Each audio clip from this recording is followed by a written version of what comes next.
एक समय की बात है। एक गांव में एक गुरु रहते थे जिन्हें खबर हो गई कि एक दूसरे नगर में एक और विद्वान आए हुए हैं। वे अद्भुत ज्ञान के मालिक थे और आगे बढ़ने के लिए सबकी सहायता कर सकते थे। यह खबर सभी को बहुत पसंद आई और सभी लोग उस नगर में उनसे मिलने के लिए जूझने लगे। इन दो विद्वानों का राजा को पता चलते ही वहां का राजा उनसे बात करने के लिए दोनों विद्वानों को अपने दरबार में बुला ले आए।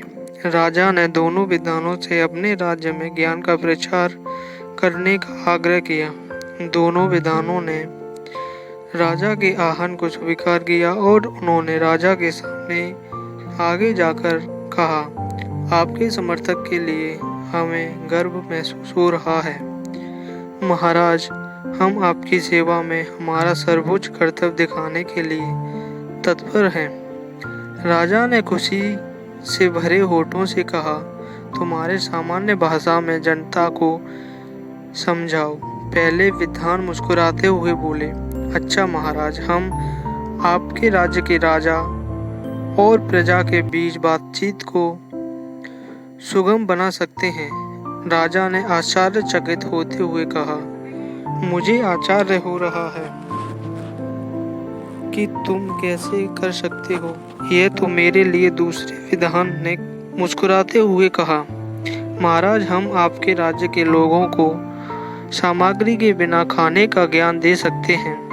राजा ने बहुत ही आश्चर्यचकित से कहा, यह सचमुच मानने में सक्षम नहीं हूँ। कृपया मुझे बताओ, तुम इस बात को कैसे संभव कर सकते हो।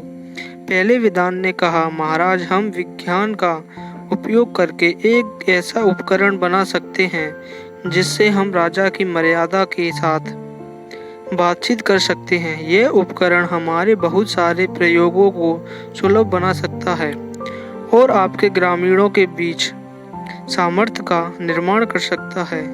दूसरे विद्वान ने कहा, महाराज, हम खाना खाने की जरूरत के बिना एक ऐसा प्रयोग बना सकते हैं जिससे खाने की जगह नहीं होती है। यह उपकरण आपके लोगों के लिए आरामदायक होगा। यह सब सुनकर राजा बहुत प्रभावित हो गए और उन्होंने दोनों विद्वानों का स्वागत किया और अपने राज्य में इन उपकरणों का प्रचार कार्य करने के लिए उन्हें सौभाग्य दिया। दोनों विद्वान ने राजा की प्रशंसा करते हुए उनकी सेवा में खुशीपूर्वक काम किए और सभी लोग उन्हें प्रमाणित करते हैं। इस कहानी से हमें यह सिखाया जाता है कि समय के साथ ज्ञान विकसित हो रहा है और बहुत ही